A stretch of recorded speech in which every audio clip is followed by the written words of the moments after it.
Australian Open practice was temporarily suspended today due to poor air quality as bushfires continued to rage across the country. The bushfires have affected a number of elite sporting competitions involving soccer, rugby league and cricket. Dr David Hughes is the Chief Medical Officer at the Australian Institute of Sport and Medical Director of the Australian Olympic team at Tokyo 2020, and he joins me now from Canberra. Dr Hughes, we've also seen Maria Sharapova and her opponent walk off the court at the Kooyong Classic this afternoon. At what point does the smoke get so bad that it really starts affecting high-performance sport?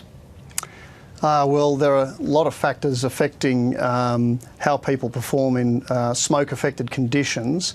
I've only just become aware of that matter down at the Australian Open myself, but one thing I do know is that the Australian Open has very skilled medical staff who have been in close consultation with the Victorian EPA and with respiratory specialists at Royal Melbourne Hospital, and so they're taking the very best advice about what is and isn't appropriate conditions for these athletes to exercise in.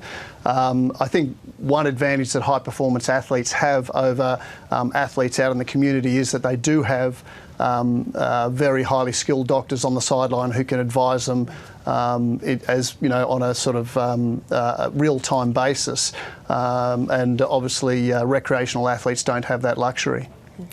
And a high-performance sport, it isn't listed as a high-risk group when it comes to hazardous smoke levels, but arguably it could be. Why is that? Well, I'm not really sure why it could be. To my way of thinking, high-performance athletes are human beings just like anybody else. One of the key things that makes people more susceptible to smoke-affected environments is pre-existing respiratory conditions. We know that asthma is quite a common condition affecting high-performance athletes, so I would say that the same sort of cautions apply. One reason why athletes may be more susceptible, high-performance athletes may be more susceptible than recreational athletes is simply that they exercise more. Your exposure to smoke pollutants is really a function of the concentration of those pollutants in the air multiplied by the amount of air going through your lungs. So if high-performance athletes are exercising for longer periods of time each day, they're going to have more exposure. If they're undertaking high-intensity endurance activities for long periods of time, they'll have more exposure. And with that in mind, is there different advice for those in the endurance sports versus high-intensity sports? Yeah, absolutely. I certainly think there is a lower threshold for advising those involved in prolonged endurance high-intensity activities such as rowing, cycling, long-distance running. There's a lower threshold suggesting they should alter their exercise activities as opposed to those sorts of sports that have intermittent bursts of activity with rest in between. For instance, tennis has a work-to-rest ratio of somewhere between 1:1 and 1:4 based on some evidence that was produced in the British Journal of Sports Medicine in 2006. So that ability in a game like tennis, and another example might be cricket, there is time for athletes to recover and get their breath back. If you're on a bike for 2 hours or 4 hours, obviously you don't have that luxury. So different sports affected differently, but how should training schedules be adjusted accordingly? Well, I think it's very important that those who are advising athletes about exercise, whether to exercise or not and whether to modify their exercise, really avail themselves of the most up-to-date information about pollutant levels. There are several apps and tools and web-based sites that people can go to.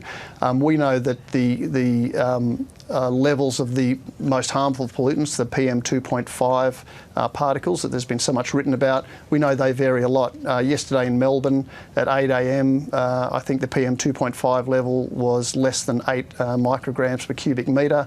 By midnight last night it was over 400. I believe now it's back down to about 160.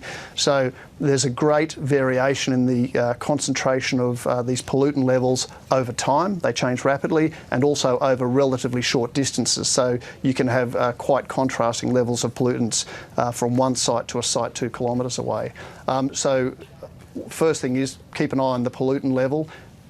2, think about whether the athletes you're dealing with have any pre-existing conditions which may make them more sensitive or susceptible to the effects of smoke pollution. 3, think about the type of exercise they're doing. If they are going to be engaging in high intensity, prolonged endurance activities, think about decreasing the amount of work they're doing compared to rest events, maybe shorten up those activities. If they're doing intermittent activities like cricket or tennis, they can probably continue to train and play at higher concentrations. But obviously once it gets to a certain level, like we saw in Melbourne this morning, then really you need to curtail all exercise activities outdoors. And if these hazardous smoke levels are hit more frequently in future and for longer periods with that cumulative effect, what ideas other than moving camp, which we've seen, are being considered for high-performance athletes? Well, moving indoors. I mean, there's certainly, if you can get to a sealed environment like a gym that has sealed windows and good air conditioning inside, then the PM2.5 levels will usually be much lower and it'll be much more comfortable to exercise in those environments. But it is most exercise activities, no matter what sort of athlete you are, will involve a bit of a mixture of endurance activities, strengthening and skill activities. And during times of high exposure, you either need to get out of the environment if the levels are too high, or at least modify them to increase the amount of skills and strengthening work you're doing as opposed to the endurance activities. Wearing masks are not particularly practical for athletes, so that's not really an option. So there are only a limited amount of options, but I think it's fair to say that in probably every smoke-affected city, we do see very rapid fluctuations in the level of pollutants, and so people should keep an eye on that.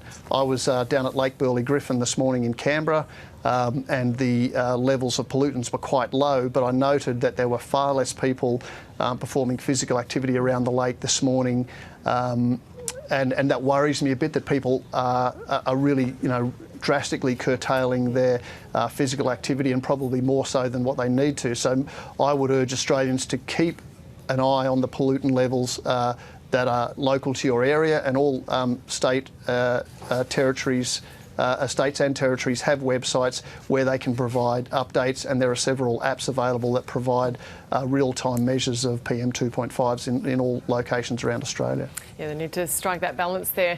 Now, you're the medical director for the Australian team for Tokyo 2020, yep. And the forecast is that it's going to be significantly hot. What adjustments and arrangements are being made on that front? The AIS some time ago, about 12 months ago, formulated a Tokyo Heat expert group that from experts within the AIS, within our national institutes networks, and pulling in expertise from our national sporting organisations. We also went to experts outside the sporting system in some of our top universities, and that group has been working to pull together all the latest evidence on how to prepare for and how to cope with exercise in the heat. That information is being disseminated to all of the athletes and officials who are going to Tokyo, and one of the key factors and one of the best ways people can get the best bang for their buck in terms of preparing for exercise in the heat is to acclimatise. So my understanding is that pretty much all of our sporting groups going into Tokyo are intending to undertake some sort of acclimatisation activity, and we know that if people do expose themselves to exercise in hot and humid environments, they will get a lot of adaptive benefits in the first week, and sort of 90% of the adaptive benefits will occur within the first fortnight. So if they can get 2 weeks of exposure to hot and humid conditions going into Tokyo, that will really prepare them well. But there's no doubt it is highly likely to be the hottest Olympics of the modern era, and we won't be taking it lightly, but we do have a plan in place, and we feel confident that we'll have the Australian Olympic team well prepared for Tokyo. Dr. David Hughes, the Chief Medical Officer at the Australian Institute of Sport. Thank you. Thank you.